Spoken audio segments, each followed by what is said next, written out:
Hello मित्रांनो, आपण आत्ताच हॉटेलवरून तयार होऊन निघालो आहोत पहिले जेवण करण्यासाठी. बघूयात आता आपले स्वामी दादा कुठे नेतात जेवण करायला. ऑलरेडी आम्हाला ट्रेन पोचायलाच 1:30 वाजले होते आणि सगळं आवरून आणि ड्रेसिंग आउटफिट वगैरे करून आम्ही 3 वाजता निघालो आहेत. 3 वाजता निघाल्यात आम्ही पहिल्यांदा म्हटलं स्वामी दादांना की आम्हाला जेवायला न्या. तर ते नेत आहेत. आता बघूयात कुठे नेत आहेत. पण मी याच्यानंतर हॅलो फ्रेंड्स, हॅलो मैत्रिणी, कशा आहात? सगळ्यांना उत्सुकता होती आपल्याला की कुठे निघाली आहे सोलो ट्रॅव्हलिंग माझ्या मैत्रिणीसोबत. तर आलो आहोत आम्ही हम्पीला. तुम्हाला व्लॉगमध्ये दिसेलच आपण कसे व्हिडिओ एडिट केलेत आणि काय केलेत. आता सध्या तरी आपली हम्पीची ट्रिप सुरू केली आणि ही माझी मैत्री हॅलो निकिता. तर कसा होता प्रवासाचा? प्रवास खूप चांगला होता. रात्री थोडासा हेक्टिक होता, पण पार्टीपासून प्रवास खूप चांगला आहे.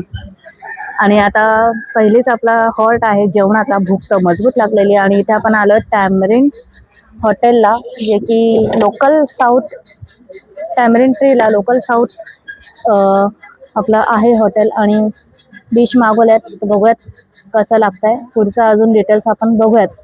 Okay, bye. आपण लोकल साऊथ थाळी आणि कोकोनट लस्सी घेतली होती आणि खरंच नावाप्रमाणे चविष्ट जेवण, प्रॉपर असा कर्नाटकी स्वाद जेवणामध्ये आहे आणि खूप छान आहे.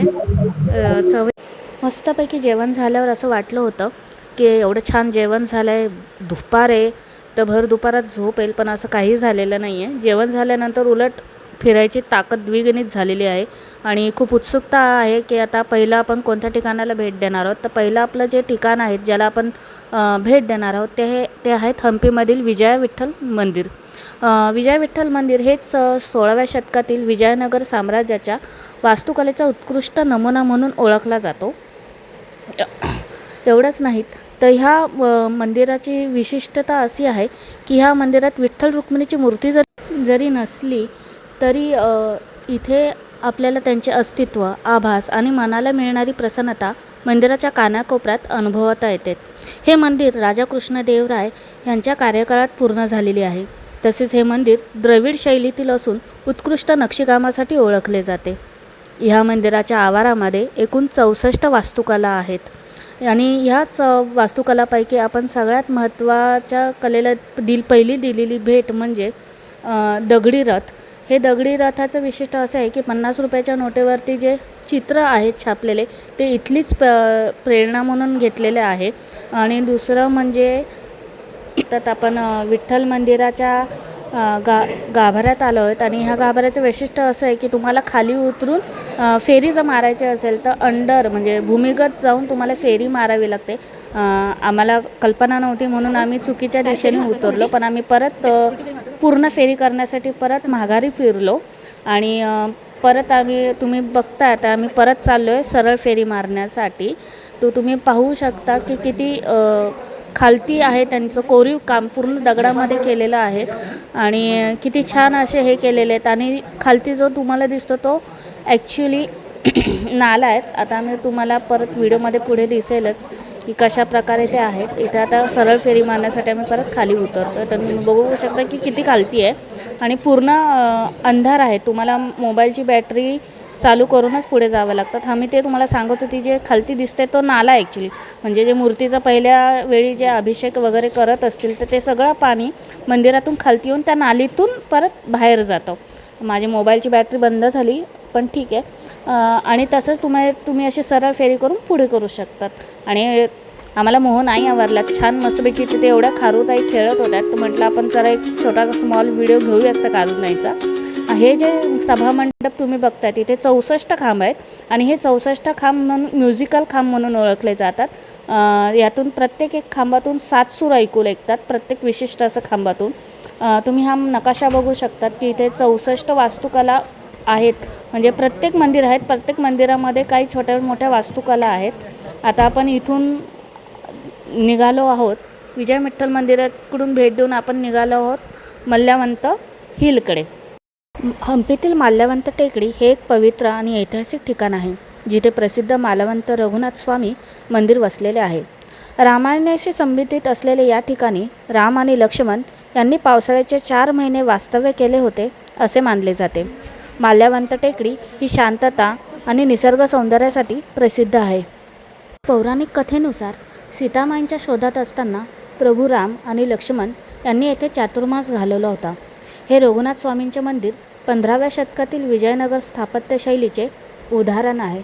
तसेच तुम्ही पाहू शकता ह्या मंदिराचीही रचना तशीच आहे की मंदिर वरती आहे आणि तुम्हाला फेरी मारण्यासाठी पुन्हा एकदा भूमिगत उतरून अंडरग्राऊंडनीच तुम्हाला ती फेरी मारावी लागते. आणि पुढे आता बघू शकता तुम्हाला आवाज ह्या व्हिडिओमध्ये येणार नाही कदाचित, पण हे जे सभामंडप आहे ह्या सभामंडपाचे एक अशी विशिष्ट नक्षीकाम आहे आणि तुम्ही बाहेर येऊन बघू शकता. मी जे म्हटलं की तुम्हाला आवाज येणार नाही, पण हे जे आज चालू आहे रामकथा, इथे ही रामकथा दिवसाचे 24 तास न थांबता सुरू असते. हे कधीही थांबत नाही. आणि हे तुम्ही जे बघू शकता सभामंडप, हेही संगीतमयी सभा मंडप आहेत. इथेही या खांबातून एक विशिष्ट असा आवाज येत असतो. मुघलशाही होती त्यावेळेस आता यांनी बरंच तोडफोड झालेली आहे म्हणून इतिहास पुसण्याचा जो प्रयत्न केला आहे ठीक आहे, पण जरी बरंच काही गोष्टी इथे जतन करण्यात आल्या आहे. आणि ह्या प्रकारे ह्याचा मंडप आहे. पूर्वी जे राजा होते त्या राजा इथे मंडप यांचा कार्यक्रम वगैरे असं इथे ह्या मंडपात साजरा केला जायचा किंवा ती सभा भरायची. त्या सभेचं ठिकाण आपण एक म्हणू शकतो.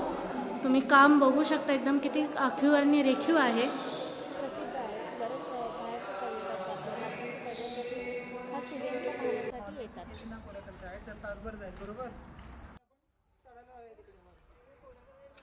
नमस्कार मैत्रिणींनो, आपण आता विजय विठ्ठल मंदिर करून आलेलो आहोत मल्ल्यावंत हिलवरती. मल्ल्यावंत हिलला जसं की इथं दक्षिणात त्या मंदिरांचे एक खास वैशिष्ट्य, इथे प्रत्येक मंदिराला 4 दरवाजे असतात, दक्षिण, पूर्व, उत्तर, पश्चिम. त्यातला हा एक दरवाजा दिसतोय तुम्हाला, हा एक दरवाजा आहे त्यातला. आणि आम्ही जे मगाशी आलो ते तिथून समोरून आलेलो आहो, मग पॉईंट आउट करतो आहे तो एक दरवाजा. आणि तुम्ही बघू शकतात की पूर्ण जे काम आहे ते पूर्ण दगडांमध्ये कोरलेलं आहे. आणि इथे खूप मोठे मोठे असे जे विशाल दगड आहेत त्या विशाल दगडांमधून इथे त्यांनी कोरून काम केलेलं आहे. आणि हे जे इथलं अजून एक मल्ल्यावंत हिलचं राम मंदिर आहेत. इथे राम म्हणजे तुम्हाला आता व्हिडिओमध्ये मी जेव्हा ब्लॉग एडिट करेल आणि टाकेल तेव्हा तुम्हाला त्याच्यात दिसेल की रामपुराण इथे 24 तास रामपुराण होत असतं, हे थांबत नाही. हे एक विशिष्ट म्हणजे. आणि दुसरं विशिष्ट म्हणजे इथून मल्ल्यावंत हिलवरून एक वरती रस्ता गेला आहे पाषाणांमधून, तिथे वरती जावं लागतं आणि तिथे खास असं सनसेट पॉईंट तुम्हाला एन्जॉय करता येतो. आता आम्ही तिथेच चाललेलो आहोत, तर तुम्हाला तो जाण्याचा रस्ताही मी तुम्हाला दाखवते की खूप अक्षरशः अतिशय सुंदर आहे आणि ते एन्जॉय करण्यासारखं आहे. चला तर आता बघूया आपण वरती मल्ल्यावंत हिलच्या वरती टॉपवर जाऊ आहेत आणि तिथे सनसेट पॉईंटचा आनंद घेऊयात.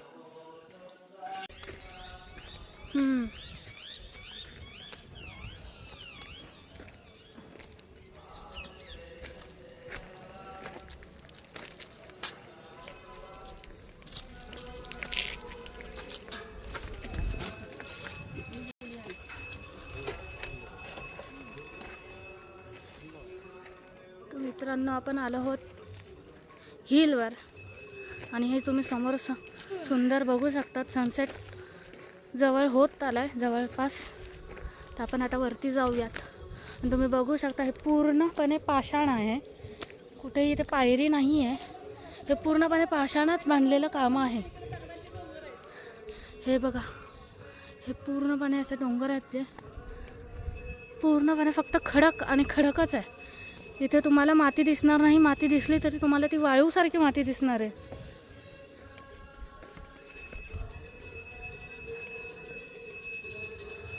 अस्तास चालला सूर्य, केशरी रंगात न्हाला. सांज वेळ ही सुंदर, मनाला भुरळ ही घालत. निळ्या अथांग सागरात सूर्यास्त आता होतो. थकलेला दिवस सारा शांततेत विरून जातो. आणि अशा प्रकारे मित्रमैत्रिणींनो, आपला हा पहिला दिवस संपलेला आहे. पहिल्या दिवसात तुम्ही पाहिलं, आपण पहिले जेवलो, खूप छान जेवलो आणि त्याच्यानंतर जेवणाचा आस्वाद घेतल्यानंतर आपण जय विजय विठ्ठल मंदिराला भेट दिली. मंदिराला भेट दिल्यानंतर आपण माल्यवंत टेकडी पाहिली. टेकडीवर सुंदर असे रामाचे मंदिर आणि सूर्यास्ताचा आनंद घेऊन आपण हा दिवस संपवत आहोत. त्या पुन्हा भेटूयात नवीन एका व्हिडिओने, नवीन एका दिवसाची सुरुवात घेऊन आणि छान छान ठिकाणं पाहूयात. बाय, टाटा, धन्यवाद.